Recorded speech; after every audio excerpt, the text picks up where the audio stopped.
नमस्कार. आज आपण जाणून घेणार आहोत मेष राशीवरील साडेसातीची संपूर्ण माहिती. साडेसाती हे नाव ऐकलं की अनेकांच्या मनात भीती निर्माण होते. पण खरी गोष्ट ही आहे की शनी हा फक्त शिक्षा करणारा ग्रह नाही, तर तो आपल्याला शिस्त, जबाबदारी आणि जीवनातील खरी शिकवण देतो. आज आपण या भागात पाहूया साडेसाती म्हणजे काय, मेष राशीवरील साडेसाती कधी सुरू झाली आणि कधी संपणार, तिचे 3 टप्पे कोणते, जीवनावर होणारे परिणाम जसे नोकरी, व्यवसाय, आरोग्य, कौटुंबिक जीवन आणि शेवटी उपाय ज्यामुळे आपण या काळाला सकारात्मकतेने पार करू शकता. साडेसाती म्हणजे काय, शनी ग्रह जेव्हा आपल्या राशीच्या 12वे, पहिले आणि दुसरे घर पार करतो तेव्हा त्याला साडेसाती म्हणतात. हा काळ साधारण 7 वर्षे 6 महिनेचा असतो. ती 2.5 वर्षांच्या 3 टप्प्यांमध्ये विभागलेली असते. शनी ग्रह हा कर्मफळ दाता आहे. आपण केलेल्या कर्माचे योग्य परिणाम तो देतो. म्हणूनच साडेसातीच्या काळात जर आपण मेहनत केली असेल, प्रामाणिकपणे वागलो असेल, तर शनी आपल्याला उन्नती सुद्धा देतो. पण जर आपण चुकीचे कृत्य केले असेल, आळशीपणा केला असेल, तर शनी कठोर शिक्षा देतो. मित्रांनो, आता पाहूया मेष राशीवर साडेसाती कधी सुरू झाली. 29 मार्च पासून शनी साडेसातीचे मेष राशीवर पहिले चरण सुरू झाले आहे. मेष राशीच्या लोकांसाठी नवीन वर्ष नोकरी, व्यवसाय आणि आरोग्य दृष्टीने कसे असेल. मेष राशी 2025 आरोग्याबद्दल माहिती. ज्योतिषशास्त्रानुसार मेष राशीच्या लोकांना आरोग्याच्या बाबतीत अधिक जागरूक राहावे लागणार आहे. आरोग्याच्या संबंधित कोणत्या समस्या असतील तर अधिक सतर्क राहा.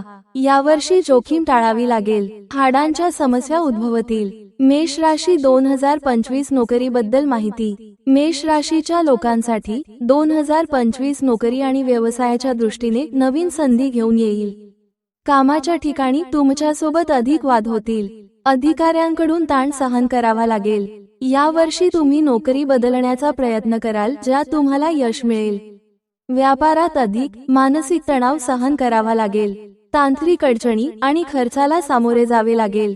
तुम्ही नवीन काम सुरू करू शकता. सहकार्यांशी समन्वय राखा. मेष राशी 2025 आर्थिक बद्दल माहिती. मेष राशीच्या लोकांसाठी हे वर्ष अधिक खर्चिक असणार आहे. मालमत्ता खरेदी करायची असेल तर नवीन आशेचा किरण मिळेल. तुमच्या अनेक इच्छा पूर्ण होतील. महिन्याच्या मध्यात तुम्हाला अनपेक्षित नफा आणि पैसा मिळेल. जोखमीच्या क्षेत्रात गुंतवणूक करणे टाळा. आरोग्यासाठी अधिक पैसे खर्च होतील. कोर्टाच्या प्रकरणापासून दूर राहा. मेष राशी 2025 प्रेम जीवन बद्दल माहिती. मेष राशीच्या लोकांसाठी हे वर्ष घर, कौटुंबिक आणि प्रेमसंबंधांच्या बाबतीत संमिश्र असेल. या वर्षी तुम्हाला वैवाहिक जीवनात आणि कुटुंबात अनेक समस्या आणि तणावांना सामोरे जावे लागेल. काही भांडणे तणावाचे कारण बनतील. प्रियकराशी मतभेद होण्याची शक्यता आहे. बोलण्यावर नियंत्रण ठेवा. इच्छुकांचे यावर्षी लग्न जमेल. सासरच्या लोकांशी सौहार्दपूर्ण संबंध ठेवा. उधारीचे व्यवहार टाळा. साडेसातीचे 3 टप्पे कसे असतील ते बघूया. साडेसातीचा पहिला टप्पा हा संमिश्र फळ देणारा असतो. पण या काळात एक चांगली गोष्ट घडते. आध्यात्मिक प्रगती होते. ध्यान, जप, धार्मिक कार्य यात मन गुंतू लागतं. म्हणजे शनी आपल्याला शिकवतो की जीवनात केवळ पैसा नाही तर अध्यात्मही महत्वाचं आहे. पण दुसरा टप्पा हा त्रासदायक असतो. हा काळ सर्वात कठीण मानला जातो. कारण शनी थेट आपल्या जन्म राशीमध्ये म्हणजे मेष राशीत प्रवेश करतो. या काळातील परिणाम असे असू शकतात. नोकरीत ताण, जबाबदाऱ्या वाढतात, प्रमोशन लांबते, वरिष्ठ अधिकारी कठोर होऊ शकतात, प्रतिष्ठेला धक्का लागू शकतो, नातेसंबंधांमध्ये ताणतणाव निर्माण होऊ शकतो.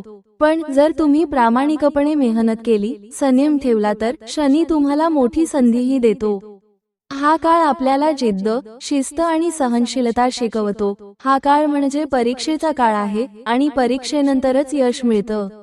तिसरा टप्पा, शनी दुसऱ्या घरात येतो म्हणजे वृषभ राशीत. हा काळ आर्थिकदृष्ट्या आव्हानात्मक ठरतो. पैशांचे नुकसान, वाद, कौटुंबिक गैरसमज, बोलण्यात कठोरपणा येतो, नातेवाईकांशी वाद होऊ शकतात. पण लक्षात ठेवा, या टप्प्याच्या शेवटी शनी तुम्हाला स्थैर्य आणि समाधान देतो. जीवन स्थिरावायला सुरुवात होते. शेवटी फळ मिळतं आणि तुम्ही साडेसातीमधून बाहेर पडता.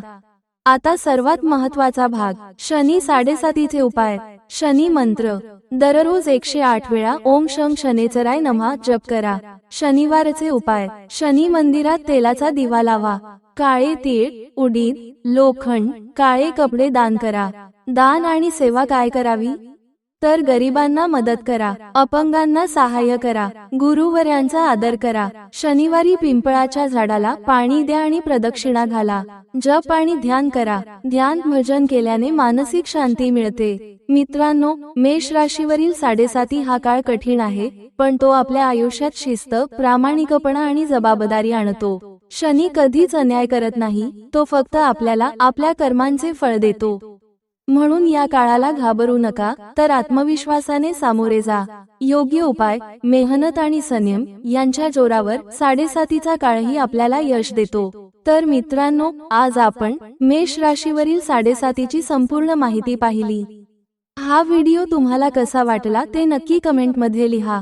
आणि जर अजूनही शंका असेल तर तुमचा प्रश्न कमेंटमध्ये विचारा, आम्ही नक्की उत्तर देऊ. धन्यवाद.